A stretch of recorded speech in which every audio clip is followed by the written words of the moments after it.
At naranasan na bawat exorcist yung effectivity ng devotion at saka yung intercession ni Mama Mary on behalf of the ministry. At marami kaming heavy cases na na-solve maraming beses na nung tumawag kami kay Mama Mary. Kasi the fact na tumawag ka kay Mama Mary, it is a sign of submission to God, and humility na hindi ito kaya lang ng simbahan, hindi lang to kaya ng faculty namin bilang exorcist. We need the help of Mama Mary and the saints. Pero ano nga bang meron si Mama Mary, na very effective siya sa ministry of deliverance and exorcism? Alam niyo, si Mama Mary ay isang nilalang na naiiba sa lahat ng nilalang, ng mga tao. Siya yung, sabi natin, the best among us, the fairest among us. Siya yung nag-represent ng buong katauhan. Kasi talagang iba siya, pinili siya ng Diyos since the beginning of time na to be the Mother of God, maging ina ng Diyos, maging ina ni Kristo. So, siyempre, alam ni Lord lahat, Maaring si Maria, na imbitahan siya maging nanay ng Diyos, pwede siyang tumanggi, Baka iba yung storya ng salvation history natin. Pero si Maria daw ang isang nilalang, kaya siya naiba at pinakamaganda at pinakadakila sa lahat. Kasi at any moment of time and any point of time, ang kababaang loob ni Maria ay lagi magsasabi ng oo sa Diyos. Sa lahat ng hamon, kahit hindi niya naintindihan, she's willing paulit-ulit na ibigay sa Diyos ang lahat. Kaya di ba yung kanya sinabi, Fiat voluntas tua, let it be done according to your words. I am the servant of the Lord.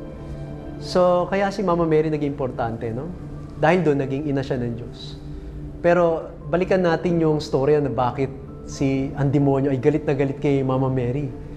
Kasi, nung umpisa pa, si Lucifer na sinasabi natin, napakagandang anghel, napakadakila at napakagandang anghel, alam na niya yung mangyayari, At ito nga, ang plano ng Diyos na si Jesus ay magkakatawang tao, medyo nag-object na nga siya dyan, bakit magiging tao siya? Dapat naging anghel na lang siya, O pinakita na lang niya ang kapangyarihan ng Diyos para maligtas ang tao.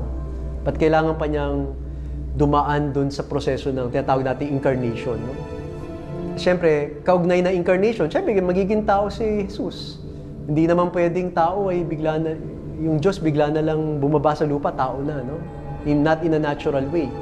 So gusto ng Diyos na maging as natural as possible at maging mas malapit sa atin ang Diyos kasi ang Diyos parang ang layo, di ba? Pero itong Kristo na ipapanganak, ay parang tulad natin sa lahat ng bagay except sin. Siyempre, kailangan ng nanay. So kaya doon pumasok si Mama Mary, Planado na ng Diyos yan at alam na rin lahat ng anghel. Ngayon si Lucifer, sabi natin, baka gusto nga niya mag-volunteer, Gusto niya siya yung yung magiging instrumento ng kaligtasan ng tao, Pero siyempre, hindi naman siya pwede dahil hindi ba siya tao. Kaya nag-object siya, doon sa idea na kailangan siyang ipanganak ang Diyos sa isang babae na ihahanda ng Diyos na magiging malinis, At walang kasalanan. Kaya meron tayong Immaculate Conception, Pinili ng Diyos na si Mama Mary nga yun. At umaasa yung demonyo na hindi gagampanan ni Mama Mary yung role na to, si Lucifer.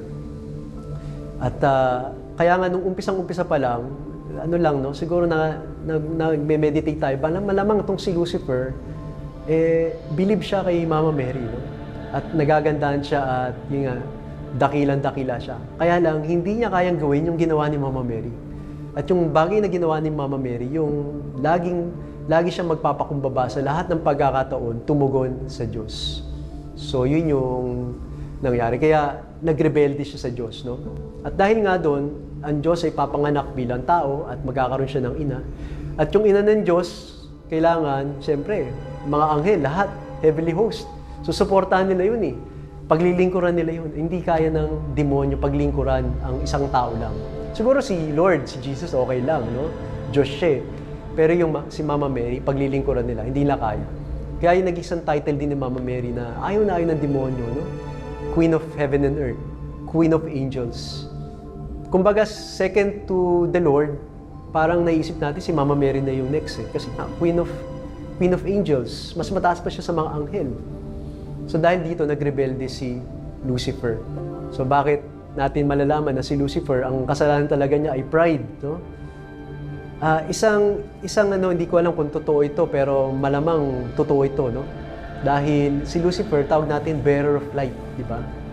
Lucifer, Luz is light, no? Bearer of light, ang kahulugan ng pangalan niya. Sa tingin ko, si Lucifer ay isang seraphim, no? Alam niyo ba yung seraphim?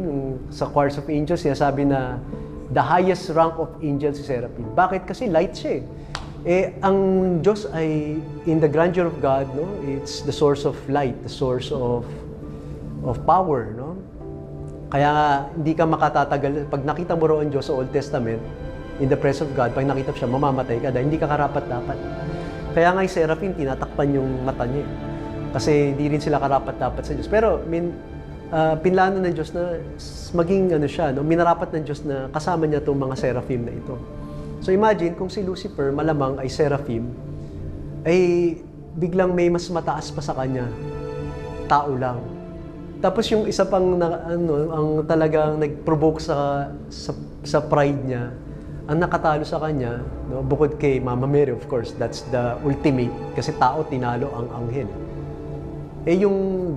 Yung archangel na si Michael, na tingnan natin sa lowest rank, nasa siya, second to the last rank, no? Naging leader of all the angels. Samantalang siya yung nasa taas eh. Tapos yun ang tumalo sa kanya, no?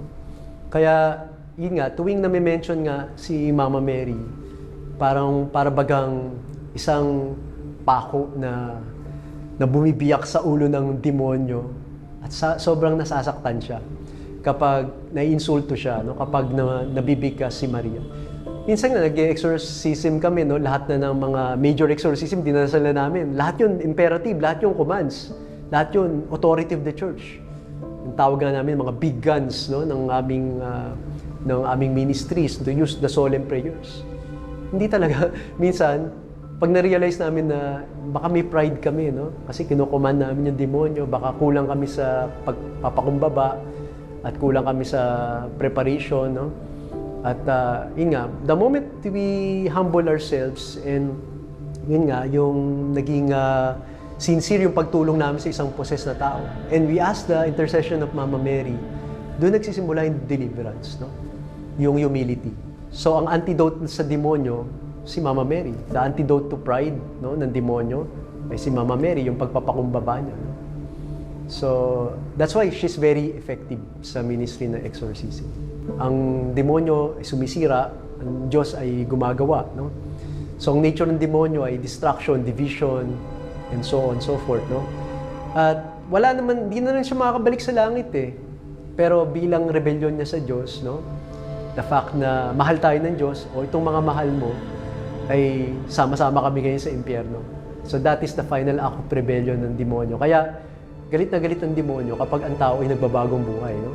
Kung ang tao ay maliligtas, that's the last thing na gusto mangyari ng demonyo. Kaya nga, spiritual battle ito, no? Kaya nga, habang nandito tayo sa mundo, agawan yan, tug of war yan, no?